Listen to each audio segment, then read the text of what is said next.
जय गुरु सर्वांना. जय गुरु. जय गुरु sir. Okay, आपण सुरू करू थोडस. जय गुरु. जय गुरु. जय गुरु. आपण 9व्या पाठामध्ये आहोत.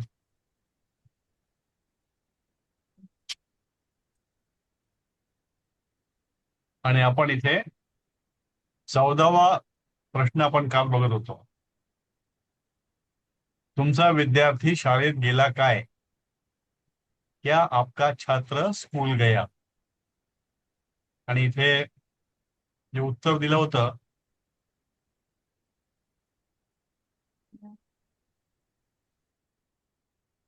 युष्माकं छात्रः पाठशाला गतः किम तव छात्रः विद्यालयं गतः किम.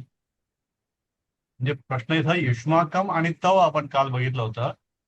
जर आपल्याला बहुवचनी वापरायचं असेल तर युष्माकम घ्यावं लागेल, आणि जर एकवचनी वापरायचं असेल तर तवा घ्यावं लागेल. आपण काल हे चर्चा केली नाही की क्रियापद जे आहे गतः आहे. गतः जे आहे ते भूतकाळ आहे, पण कोणापासून भूतकाळाचा अभ्यास नाही केला जास्त. या ठिकाणी आपण जो विषय सोडला 4थ्या पाठामधला सध्या सर गेला म्हणून, तर त्या ठिकाणी असा हा भूतकाळाचा प्रकार आहे की तो विशेषण म्हणून सुद्धा काम करतो. याचा सविस्तर आपण नंतर अभ्यास करू. पण इथे म्हणून बघू आपण की गतःचा अर्थ होतो गेलेला किंवा गेला, जसं इथे आपण वापरतो. एक उदाहरण. चौथ्या पाठामध्ये पण मला एकदा विचारायचं आहे. जर आपलं जेव्हा हे झालं त्यावेळेस मग आपण प्रॉब्ली त्याच्यावरती चर्चा करूयात. चालेल. ओके. तर पुल्लिंग गतः होतं, म्हणजे गेला. सह ग्रामम गतः, तो गावाला गेला आहे, गेलेला आहे. स्त्रीलिंगीमध्ये गता, सा गता, ती गेली आहे. आणि नपुंसक लिंगामध्ये गतम, फलम गतम, म्हणजे फळ गेले आहे. म्हणजे हे क्रियापद हे इतर क्रियापद आहे तसे लिंगाप्रमाणे बदलतात, तो वचनाप्रमाणे सुद्धा बदलतात. पण आता या ठिकाणी आपण लिंगाचं बघितलेलं आहे. युष्माकम छात्र आणि तव छात्र, इथं करता जो छात्र आहे आणि त्यामुळे ते क्रियापद गतः हे कायम राहिलेले. छात्र हे पुल्लिंगी आहे म्हणून या ठिकाणी एकच क्रियापद दोन्हीकडे आलं. हा एक मुद्दा मला सांगायचा होता. पुढचा घेऊ आपण 15वं वाक्य. पहिलं नाव आहे माझ्याकडे, निलिमा चव्हाण मॅडम.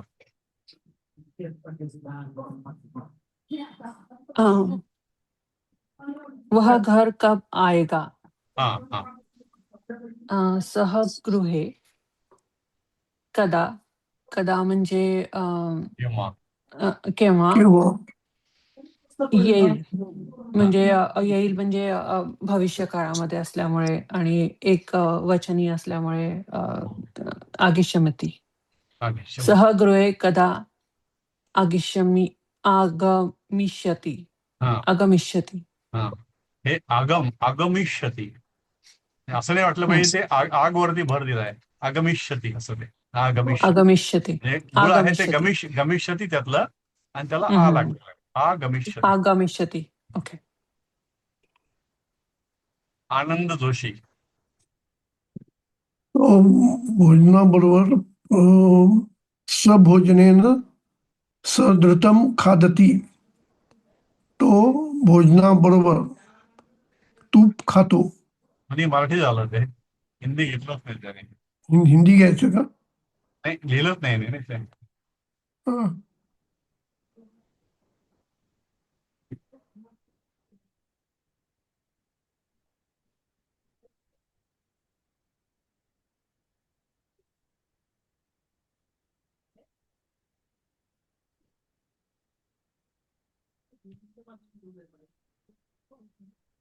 वह खाने के साथ घी खाता है. स भोजनेन सह धृतं खादती. खादती. जेवणामध्ये आपण म्हणतो, जेवणामध्ये म्हणतो आपण ते, पण त्यांच्या संस्कृतमधलं भोजनेन सह, भोजनेन जेवणामध्ये तो सह तूप घेतो, म्हणजे जेवणाबरोबर तूप खातो. सह भोजने सह दुतम खादती. घृतम खादती. तर असं आपण म्हणत नाही की भोजने घृतम खादती, असं नाही म्हणत. ते सप्तमी घेऊन नाही खात त्याला, की जेवणामध्ये तूप घेतो असं नाही म्हणते. तर ते भोजनही न सह, मराठीमध्ये आपण काय म्हणतो, भोजनाबरोबर जेवणामध्ये तूप घेतलं. काय म्हटलं? भो भोजनांचं म्हणजे भोजनाबरोबर. जेवणाबरोबर, हा. म्हणजे असं वाटतं की जेवण वेगळं घेतलं शेवटी किंवा सुरुवातीला किंवा मध्ये किंवा ते तूप पिलं की काय. तर ते जेवणामध्येच तूप घेतो तो, भातावरती तूप म्हणा किंवा वरणात तूप म्हणा किंवा पोळीवरून तूप म्हणा, असं घेतात ते. हम्म, त्याचं ते भोजनही न सह असं वापरलं होतं. हम्म. ओके. तर अशा रीतीने आपण हे अनुवाद वाचलेले आहेत. याची कृपया घरी थोडी प्रॅक्टिस करा. पुन्हा काही अडचण आली तर केव्हाही मेसेज टाका. आणखी काही वाक्य आहेत, संपले नाही, मावळलं संपलं काय ते 17वं वाक्य. राजेंद्र कोलेकर सर. त्याचं ते हिंदी नाहीये. हा, इथे पण नाही ना. हम्म. हो सगळ्याच सर. वाक्यात नाही हिंदी. ठीक आहे, सध्या राहू द्या. नंतर लिहिन तर प्रत्येक मी ठिकाणी वेळ. दुधासह तूप पिईन. हा अहम दुग्धेन सह घृतम पास्यामी. हा, पास्यामी हे आपण मध्ये बघितलं होतं. पास्यामी ते पुन्हा हा, एकदा आलेलं आहे. लक्षात ठेवायचं थोडं की भविष्य काळामध्ये पिईन त्याकरता पिईन. हा, पास्यामी, पास्यती, पास्यसी असं वापरलं जातं. दुग्धेन सह, दुधाबरोबर तूप घृतम पिईन. हा, घृतम पास्यामी. पास्यामी. बाकी काही नवीन असं नाही त्यात काही. हो. सर ते घृतम वरती अनुस्वार येईल, राईट, परत इथे? नाही, आता बघूया ते. मला ते कारण अनेक ठिकाणी वापरलं ना, म्हणून थोडं पेंडिंग होतं त्याला. एकदा सरांशी बोलून याच्यावरती निर्णय घेऊ पुन्हा. कारण ते खूप ठिकाणी घेतलंय मध्ये, काय अनेक ठिकाणी आपण हा, व्हायला ते. खूप एकदा पुन्हा ठिकाणी आहे. या, पुन्हा चर्चा करून सरांशी, मग त्याला चेंजेस करू सर. चालेल. सध्या आपण हे जसं आहे तसं ठेवू. आणि जर परीक्षेपर्यंत जरी बदल नाही झाला, परीक्षेमध्ये तुम्ही असंच वापरा जसं आहे तसं. मग बघू आपण त्याला. तर उद्या एखादा सर घेतील, आता माहित नाही, मला ठरलं नाही अजून काही. आज त्यांच्याकडे पूजा असते चतुर्थीची, त्यामुळे ते आज नाही येणार क्लासला.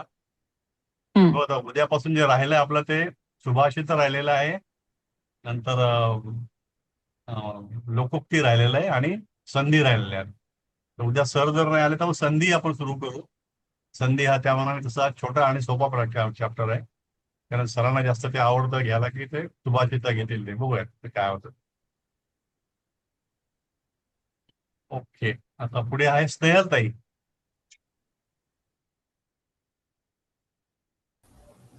तू लवकर चल, नाहीतर तू येथे काय करशील? हे वेगळं त्वं वाक्य आहे. त्वं सत्वरं चल, हम्म, नो चेत त्वं अत्र किं करिष्यसि? हम्म, हम्म, त्वं म्हणजे तू, हम्म, मध्यम पुरुषवाचक हम्म. सर्वनाम, हो, प्रथमा बरोबर. विभक्ती एकवचन. करेक्ट. सत्वरम म्हणजे लवकर, हम्म, चल म्हणजे चाल, हम्म, नो चेत म्हणजे नाहीतर. हम्म. हे अव्यय आहे का? हा, दोन्ही नोचित आहेच, अव्यय येतं ते अव्यय बदलत नाही. आहे.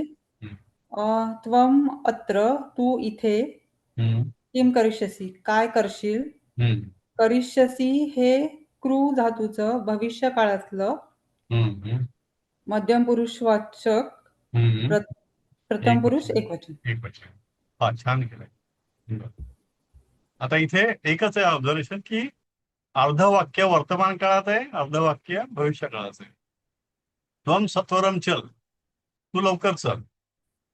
नोचेत नाहीतर तू इथे काय करशील? त्वं किम करिष्यसि. पण मराठीमध्ये तू काय करणार आहेस म्हटलं, तर काय करणार आहेस म्हटलं तरी ते भविष्य काळ इंडिकेशन करतं. इथं वर्तमान काळ आणि भविष्य काळ दोन्ही एकत्र एका वाक्यामध्ये केले. आणि त्याचं उभयान्वयी जे आहे ते नोचेत नाहीतर. Okay, good. Jayamala ma'am.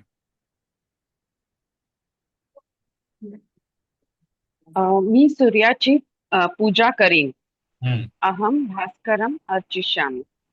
Okay. अहम एकदम उत्तम पुरुष एकवचन, भास्करम कर्म द्वितीय आणि विभक्ती. अर्चिष्यामि हा. द्वितीय विभक्ती. हम्म. आणि अर्चिष्यामि भविष्यकाळ उत्तम उत्तम पुरुष पुरुष एकवचन. एकवचन. हा, एकवचन. पुढचं पण घेऊन टाका तुम्ही. सोपं आहे ते, त्याचंच हो रूपांतर आहे. हो. ते सूर्याची पूजा करतील. ते भास्करम किंवा सूर्यम अर्चिष्यन्ति. ते प्रथम पुरुष बहुवचन. नाईस. भास्करम वरचं द्वितीय विभक्ती. हो. आणि अर्चिष्यन्ति प्रथम पुरुष बहुवचन. भविष्यकाळ. प्रथम, हा बरोबर, भविष्यकाळ, राईट. चलो, यातील आपण हे संस्कृत मधले अनुवाद संपवले. हिंदी इथं लिहिलेलं नाही, पण हिंदी मी लिहून घेईल. हिंदी ते संस्कृत करण्याचं काम संपलं. हे 9 हे तर आधीचं पेज आहे. बाकी आलं नाहीये का? कुठे यशाची आहे ना त्या कुठे षष्टी विभक्ती. नाही, भास ते आपण मागे चर्चा केली ना. इथं जे असतं ना, पूजा करण्याचा विषय जो असतो तो द्वितीय हा. विभक्तीलाच चालतं. भास्करम, सूर्यम, देवम, अच्छा पूजती, अर्चिष्यती, अर्चती, हे आपलं झालं त्या ठिकाणी. ते द्वितीय करतो आपण इथे षष्टीने. देवाची पूजा असं नाही, देवाला पूजतो. अच्छा देवाची पूजा करतो असं नाही माहिती संस्कृतमध्ये. मी देवाला पूजतो, तो देवाला पूजतो, ते देवाला पूजतात, ते देवाला पूजतील. तर देवाला द्वितीय विभक्ती वापरली जाते. देवाला, सूर्याला, भास्कर, काय असेल.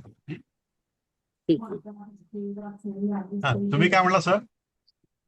आधीचं 9वा नंबरचं पेज होतं ना, याच्या आधीचं, आधीच. याच्या आधीचं हा, पेज. ओके. हा, ते सहज म्हणजे गंमत म्हणून सुचलं मला. हा. उच्चारांची त्याच्यामध्ये थोडीशी गंमत करू हा. शकतो. हा. ते सह भोजनेन सह घृतम खादती.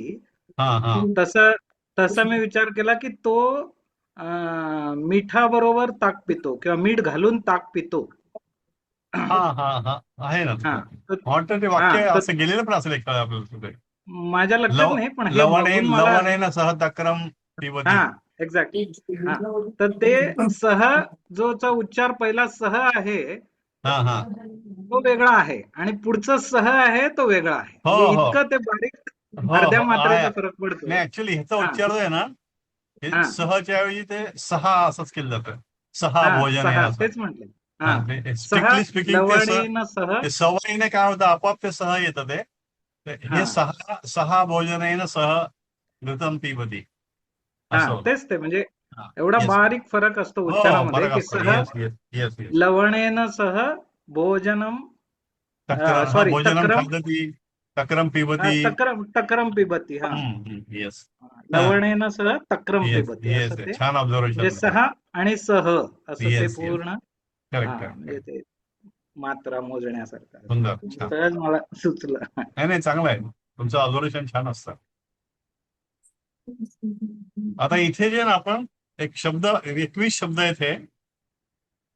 याच्यामध्ये क्रियापदाला त्वा प्रत्यय लागलाय. त्वा प्रत्यय लागल्यानंतर त्या क्रियापदाचा अर्थ थोडा बदलतो. म्हणजे आपल्या मराठीमध्ये ऊन लावतं ना, ऊन, तसं ते ऊन करावं लागते. जसं गत्वा जाऊन, पठित्वा वाचून, क्रीडित्वा खेळून, पित्वा पिऊन. म्हणजे एक प्रकारे ते दुसऱ्या वाक्याला एक पूर्ण वाक्याचे 2 भाग जर असतील, त्या 1 भाग आणि 2 भाग यांना जोडण्याचं काम ते करतं. एक प्रकार थोडंसं उभयान्वयी अव्ययाचं पण काम करतं ते. उक्त्वा बोलून, दृष्ट्वा पाहून, धावित्वा धावून, लिखित्वा लिहून, भक्षयित्वा खाऊन, भूत्वा होऊन, खेलित्वा खेळून, धारयित्वा धारण करून, पतित्वा पडून, स्थित्वा थांबून, कृत्वा करून, अर्चयित्वा पूजा करून, चलित्वा चालून, कथयित्वा सांगून, शालयित्वा धुवून, पालयित्वा पालन करून आणि तोलयित्वा तोलून. असे 21 क्रियापद आपल्याला त्यांनी दिलेले आहेत की त्याला त्वा प्रत्यय लावल्यानंतर त्यामध्ये बदल होतो. म्हणजे क्रियापदात सुद्धा बदल होतो आणि त्यांच्या अर्थात सुद्धा बदल होतो आणि त्यांच्या वाक्यामधल्या व्याकरणामध्ये सुद्धा बदल होतो. तर आपण हे वाचूया. हा. सर, एक मिनिटाला 5वा जे आहे ना, तर ते क अर्धा आणि त पूर्ण असं पाहिजे का? उक्त्वा असं पाहिजे. उक्तवा असं झालेलं आहे ना? नाही, ते तसंच काय होतं याच्यामध्ये. ते आता इथे टाईप करायला गेलं ना उक्त्वा आपण, पाहिजे ना? हो उक्त्वा पाहिजे ना? अर्ध क असं ते आपोआप तसं येतं हा. ते त्या हम्म. कीबोर्ड मध्ये तसं येते अर्ध ओके. क पण ते अर्ध त आणि वा हा बरोबर. उक्त्वा. मला पण हा क्वेश्चन होता ऍक्च्युली. हा नाही बरोबर आहे ते. जसं दृष्टवा सुद्धा अर्धा याच्यावर 3 जोडाक्षर आहेत दृष्टवा हा अर्ध पोटपड्या श त आणि व 3 एकत्र म्हणजे याच्यावर 5व्यामध्ये अर्ध क आणि त्याला त लावायचा. अर्ध right? क अर्ध त त्याला वा. ओके. हम्म. उक्तवा. आता हे आपण एकदा Okay. वाचूया याला 5-5 शब्द वाचू आपण पुन्हा माधुरी कुलकर्णी मॅम. गत्वा जाऊन, हम्म. पठित्वा वाचून, Okay. क्रीडित्वा खेळून, पित्वा पिऊन, हम्म. उत्क्वा बोलून. उक्त्वा उक आणि त्वा म्हणजे अर्ध क त्वा. त्याला त्वा उक्त्वा. उक्त्वा. ओके हा. आता पुढचं रवींद्र जोशी साहेब 6व्यापासून. दृष्ट्वा पाहून, धावित्वा धावून, लिखित्वा लिहून, भक्षयित्वा खाऊन, भूत्वा होऊन. हो व्हेरी गुड. सुरेखा मॅम 11 ते Yes, sir. 15. हा. खेळित्वा खेळून, धारयित्वा धारण करून, पतित्वा पडून, स्थित्वा थांबून आणि कृत्वा करून.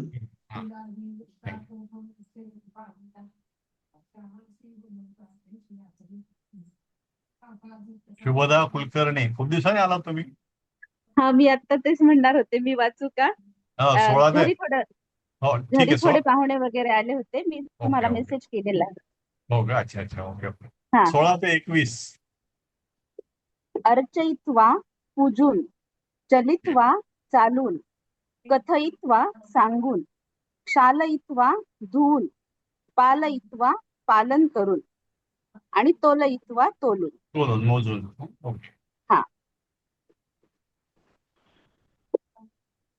सर एक प्रश्न होता हो. 6वं जे आहे ना त्यातलं आदेश आहेत दृष्ट्वा. ते 6 दृष्ट्वा ते त्यात त आलेलं नाही का यात त्वा त नाही दृष्ट्वा आहे ते दृष्ट्वा असं ते काय होतं ते उच्चारामध्ये आपोआप ते त येत होते याच्यात बाकीच्या मध्ये त याच्यात नाही आलं ते दृष्ट्वा झालं ते दृष्ट्वा आहे का त नसेल नाही त नाही त्यामध्ये पण कारण ते त्वा प्रत्यय असेल तर मग तो त्वा असं ठीक आहे याला मग मार्क करतो पुन्हा एकदा मी आणि याचा अभ्यास करून सांगू आपण दृष्ट्वा नाही दृष्ट्वा नाही त्वाच्या ऐवजी ट्वा झालंय ते. हा म्हणून ट्वा ते झालं मला- ते असं हा. दृष्ट्वा. ते- त्वाच्या ऐवजी ट्वा. मग ते 4 जोडाक्षर होतील तसं दृष्ट नाही तसं नाही होत दृष्टवा झालंय 4 ते मग उच्चाराला त आहे म्हणून अवघड त येते नाही आला. त दृष्टवा आहे म्हणून त नाही आला असं काय नाही. असं असेल ते ट मुळे त नाही आलं दृष्टवा हा शच आणि त ची संधी होऊन ट झाला हा. असेल काही. तसंही असेल मी तुम्हाला सांगतो त्यात काय नेमकं झालं ते दृष्टवाचं. ओके आता इथे त्यांनी काय सांगितलं की काही अशीच क्रियापद दिली हे जसं दिलेत ना इथे धातू धातू नाही दिले ऍक्च्युली गत्वा प्रत्यय दिले त्यांनी इथं लावून इथे काही धातू दिलेत आणि या धातूचे असेच क्रियापद तयार करायचे आपल्याला हे सोपं काम याच्यात दिलेलं ते हस भ्रम नम नर्त दा त्यज पुज क्रू. पण दुसरं मी संपूर्ण तुम्हाला पाठांचं एक PDF टाकलेलं आहे पाठ नंबर 1 ते तुम्ही एक वेळ मिळेल त्याचा वाचत जा आणि त्यामध्ये पुन्हा जर काही वाटलं काही गोष्टी करेक्शन का ते राहिल्या आपण केलेल्या त्यात नाही आल्या कारण हे मी तयार केलेलं नाही दुसऱ्याने केलेलं ते त्यामुळे परत तुम्हाला ते एकदा वाचता वाचता वाटलं काही तर पुन्हा कॉन्टॅक्ट करा आणि सांगा हे राहिलंय. एक गोष्ट मला सांगायची होती की आपण एका पाठामध्ये आपण ते जेवण करतात तर आपण त्या ठिकाणी सह होतं ते सहचं आपण ते केलं होतं तुमच्या लक्षात एक माहित नाही तर विषय त्या ठिकाणी वडील हा होता वडील शेतावरून येतात, मग ते जेवण करतात, मग ते काय आराम करतात, असं काहीतरी. तर ते या ठिकाणी आदरार्थी घेतलं होतं, म्हणून त्यांनी ते सह घेतलं होतं उत्तरामध्ये. आपण त्याला करेक्शन करून ते घेतलेलं आहे.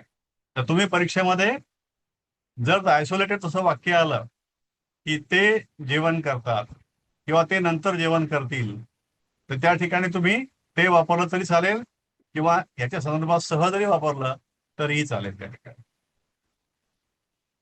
तुम्हाला संदर्भ लक्षात आला की नाही माहित नाही, मी हे संपलं की परत जातो तिथे तुम्हाला दाखवतो. तर हस्स हसित्वा, भ्रमच भ्रमित्वा,